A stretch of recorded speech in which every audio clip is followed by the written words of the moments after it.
हम लोग बात किए थे सीमांत उपयोगिता ह्रास नियम की, हम लोग बात कर रहे थे। और सीमांत उपयोगिता ह्रास नियम में आप लोगों को मैंने बताया था कि जैसे जैसे कोई उपभोक्ता सर्टेन कंडीशन दिए हुए रहने पर एक वस्तु की एक से अधिक इकाइयों का उपभोग करता है तो उससे मिलने वाली सीमांत उपयोगिता क्या होती है, घटते जाती है। इसके बारे में हम लोग बात कर चुके थे। अब हम लोग देखते हैं कि अगर वस्तु एक हो और उपयोगिता एनालिसिस हो, उपयोगिता विश्लेषण की हम लोग बात करते हैं, तो वैसे स्थिति में उपभोक्ता संतुलन जो है कंज्यूमर इक्विलिब्रियम कैसा होगा, ठीक है। कंज्यूमर इक्विलिब्रियम, ठीक है। तो कंज्यूमर इक्विलिब्रियम क्या है, अगर कभी पूछा जाए व्हाट इज कंज्यूमर इक्विलिब्रियम, उपभोक्ता संतुलन क्या है, तो कंज्यूमर इक्विलिब्रियम क्या है, तो ध्यान दीजिए। इसमें आपको ये बातें सुने होंगे कि उपभोक्ता जो है अपनी निश्चित आय को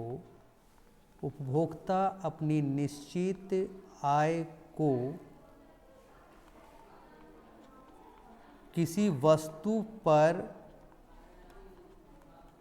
खर्च करता है। उपभोक्ता अपनी निश्चित आय को किसी वस्तु पर खर्च करता है जब उस वस्तु की कीमत उसे क्या है, पता है, ठीक है। और ऐसा करने पर यदि करता है और इस दौरान वह अपनी आय को इस प्रकार खर्च करता है, वह अपनी आय को इस प्रकार खर्च करता है जिसे कि उसे अधिकतम संतुष्टि की प्राप्ति हो, तो और जिस बिंदु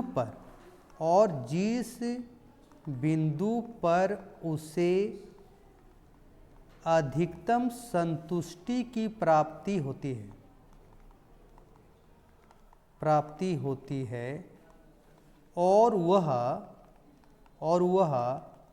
उस बिंदु से परिवर्तन पसंद नहीं करता है, ठीक है, पसंद नहीं करता है, तो वह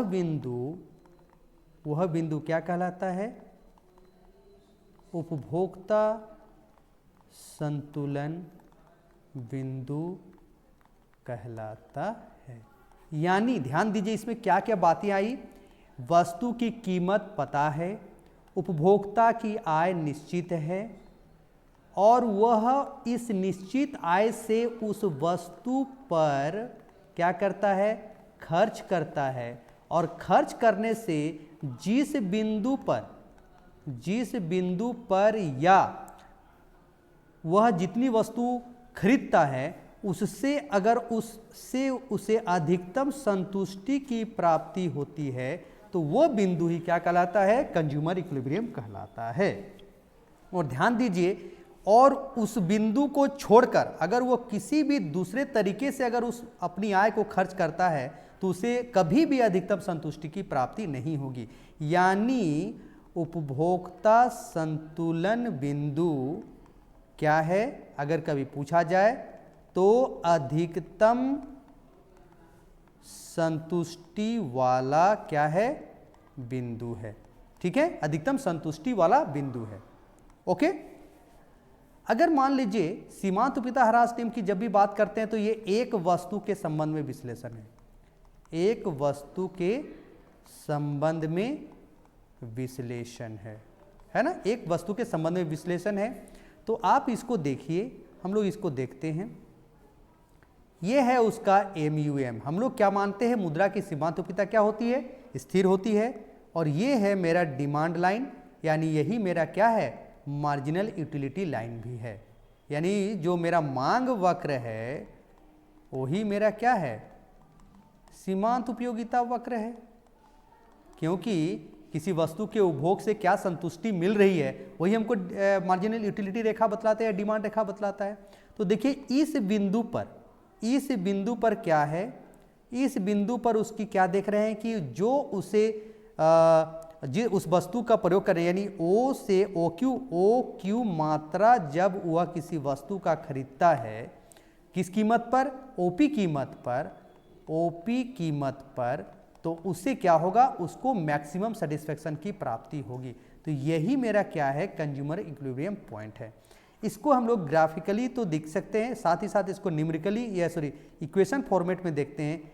MUX by price of X must be equal to MUM। तो ध्यान दीजिएगा, ये चीज इक्वल जहां होगी यही है उपभोक्ता संतुलन बिंदु। ओके, कंज्यूमर इक्विलिब्रियम पॉइंट जब भी है तो ये होना चाहिए। अब देखिए, इसको कभी कभी एग्जाम में आपको इस तरह से लिखा रहेगा, MUM बराबर प्राइस ऑफ एक्स, तो ये भी सही है, ठीक है। कभी आपको दिया हुआ रहेगा 1/PX बराबर MUM डिवाइडेड बाय MUX, तो ये भी इक्वेशन सही है।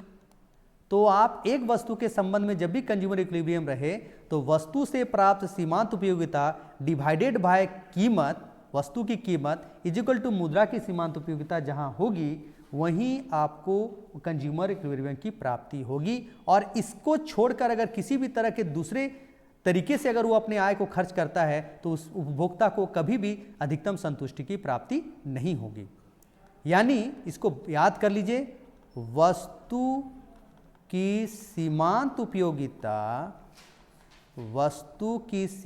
उपयोगिता डिवाइडेड बाय वस्तु की कीमत बराबर मुद्रा की सीमांत उपयोगिता। ये जी मेरा क्या है, कंज्यूमर इक्विलिब्रियम या उपभोक्ता संतुलन का बिंदु है एक वस्तु के संबंध में। अब हम लोग आते हैं, ऐसा कभी बहुत रेयर केस में मिलेगा कि उपभोक्ता एक समय में केवल एक वस्तु का उपभोग करना पसंद करता है, क्योंकि उपभोक्ता की आवश्यकताएं क्या है, आवश्यकताएं अनंत हैं। उसे रोटी भी खाना है, सिनेमा भी देखना है, कपड़ा भी खरीदना है, तो इस तरह के कई कामें हैं। तो वह अपनी आय को इन सभी वस्तु में खर्च करना चाहता है। ऐसा नहीं कि केवल वो रोटी खाना है, केवल उसको भूख मिटाना है, बाकी उसको सिनेमा देखना है, कहीं जाना है, ट्रैवल करना है, कपड़े खरीदना है, तो कई तरह से उसको काम में लाना पसंद करता है अपनी आय को। तो ऐसी स्थिति में जब हम लोग बात करेंगे तो वो हम कहेंगे वो एक, दो या दो से अधिक वस्तु के संबंध में हम लोग उपयोगिता विश्लेषण को देखने जा रहे हैं। दो या दो से अधिक वस्तु की जब भी बात करेंगे तो उसमें जब हम लोग उपयोगिता विश्लेषण में एक सिद्धांत आता है, समसीमांत उपयोगिता नियम, या इसको अंग्रेजी में कहते हैं law of equimarginal utility, समसीमांत उपयोगिता नियम। तो समसीमांत उपयोगिता नियम क्या है, ये गोसेन का दूसरा नियम कहलाता है। ये क्या कहलाता है, गोसेन का दूसरा नियम कहलाता है, क्योंकि सबसे पहले FH गोसेन जो फ्रांसीसी अर्थशास्त्री थे, उन्होंने सबसे पहले इस नियम का प्रतिपादन किया था, इसीलिए गोसेन्स का ये दूसरा नियम हो गया। पहला नियम हो गया सीमांत उपयोगिता ह्रास नियम। लेकिन इसकी वैज्ञानिक व्याख्या जो है, वैज्ञानिक व्याख्या का श्रेय जो है वो किसे जाता है, अल्फ्रेड मार्शल को ही जाता है, जिसमें उन्होंने सर्टेन मान्यताओं के दिए हुए होने पर समसीमांत उपयोगिता नियम की व्याख्या वैज्ञानिक तरीके से उन्होंने किया है। उनका क्या कहना है, समसीमांत उपयोगिता नियम क्या कहती है, जब अन्य बातें समान रहें तो उपभोक्ता एक वस्तु के स्थान पर दूसरे वस्तु को तब तक प्रतिस्थापित करता जाता है जब तक कि उसे अधिकतम संतुष्टि की प्राप्ति नहीं हो जाती है। यानी एक समय में अगर कोई उपभोक्ता अपनी निश्चित आय को विभिन्न वस्तुओं में, वस्तु ए, वस्तु बी और वस्तु सी में तब तक खर्च करता जाता है जब तक कि सभी वस्तुओं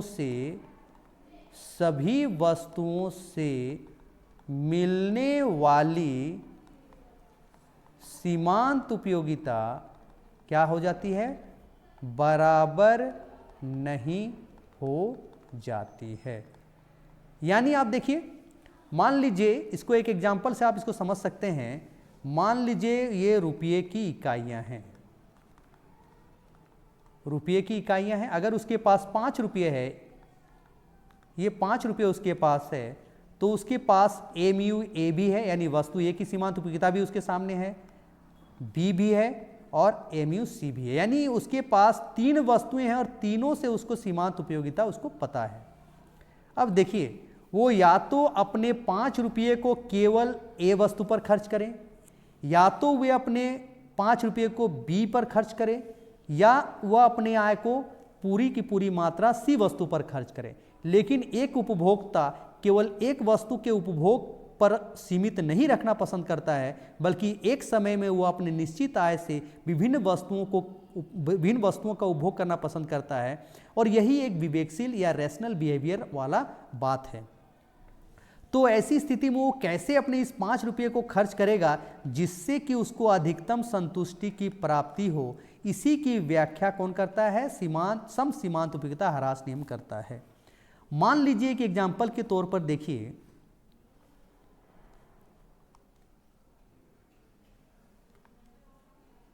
एक हम लोग एग्जाम्पल लेते हैं। एक मिनट,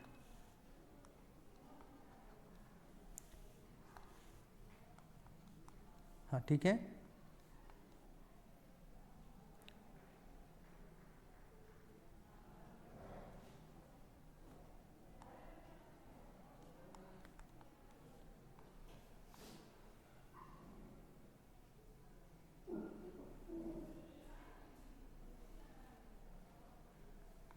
ये 6 कर दीजिए।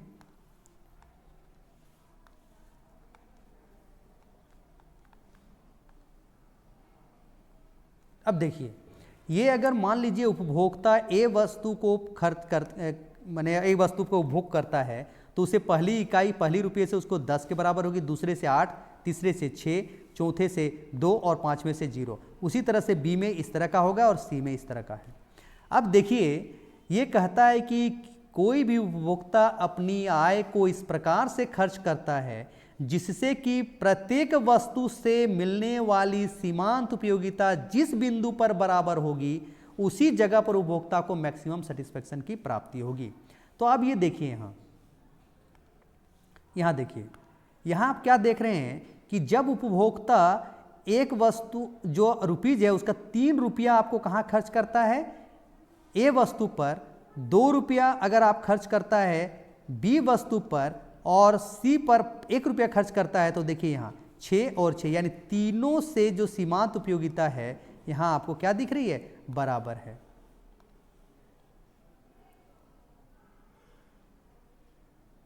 देखिए, यहाँ देखिए, ये भी 6 है, यहाँ भी 6 है और ये भी 6 है। तो यानी उपभोक्ता को कब सबसे अधिकतम संतुष्टि की प्राप्ति होगी, यदि वह 3 रुपया किसमें खर्च करेगा, ए वस्तु पर, तब उससे एम यू ए जो है कितना हो रहा है, 6 के बराबर मिल रही है। अगर वो 2 रुपया किस पर खर्च करेगा, अगर वो बी वस्तु पर खर्च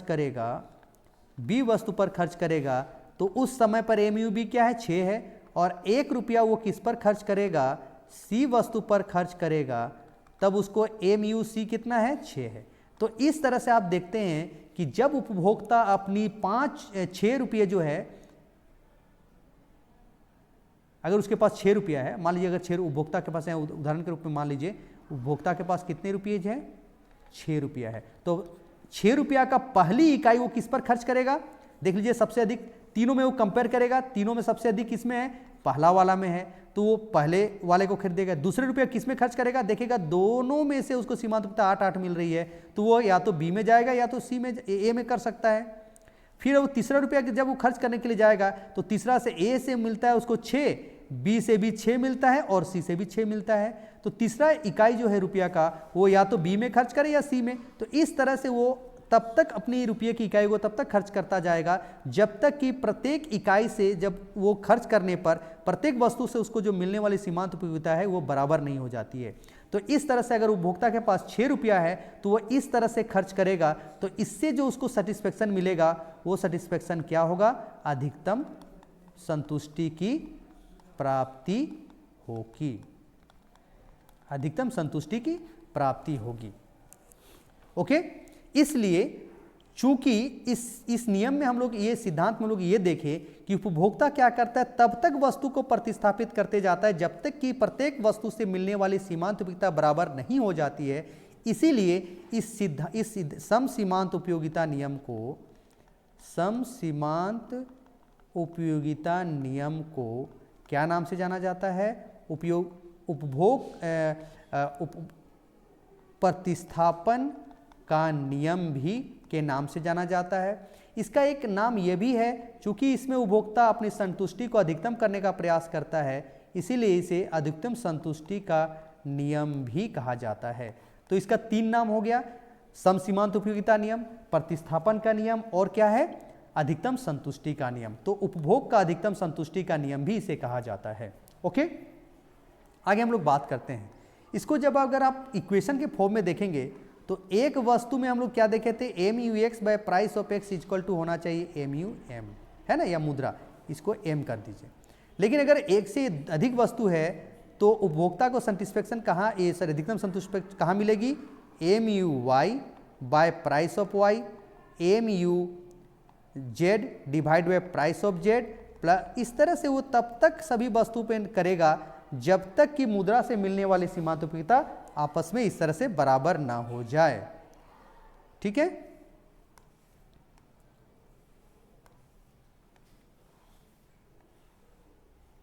ओके।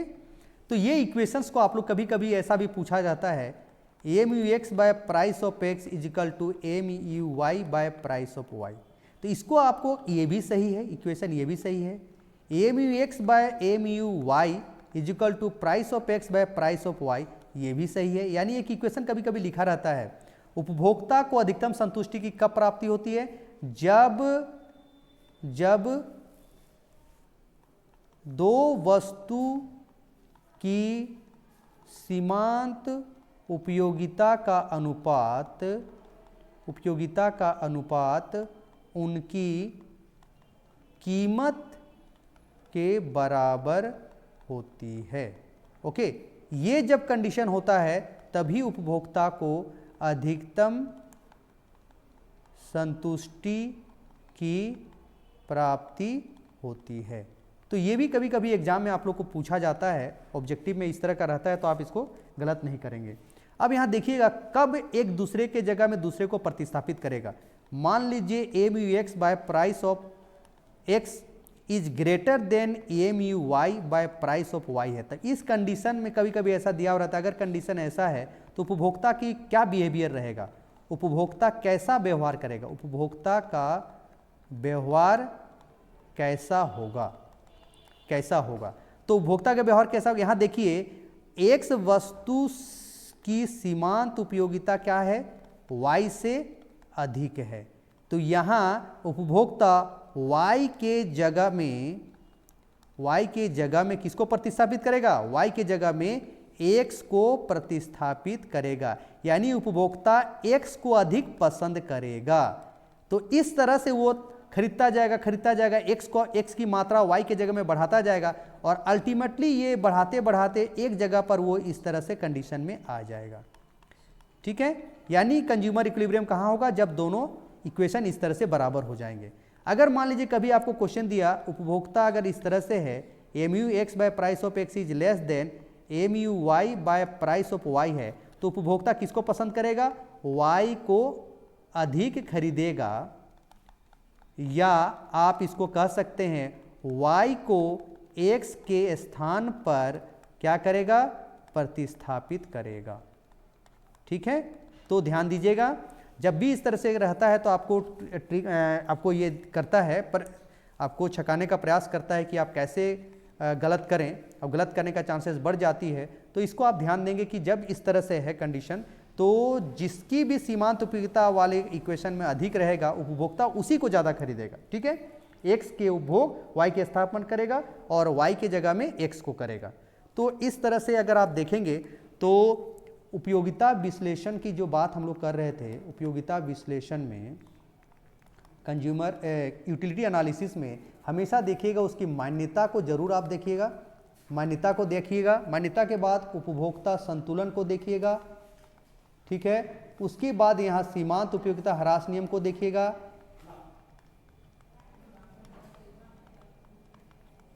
सीमांत उपयोगिता ह्रास नियम को देखिएगा। उसके बाद सम सीमांत उपयोगिता नियम को देखिएगा। ठीक है, और इसके बाद आप उपभोक्ता संतुलन वाला पार्ट को यहाँ जरूर देखिएगा। तो आपको बहुत सारे आपको एग्जाम में जो क्वेश्चन पूछे जाएंगे आप आसानी से बना सकते हैं। ओके, तो अगला जो हम लोग देखेंगे कंज्यूमर बिहेवियर एनालिसिस में ही हम लोग अगला पार्ट जो देखेंगे वो है उदासीनता वक्र विश्लेषण। उदासीनता वक्र विश्लेषण वाला पोर्शंस को हम लोग देखेंगे, तो आप इसको जरूर ध्यान रखेंगे। Okay okay okay.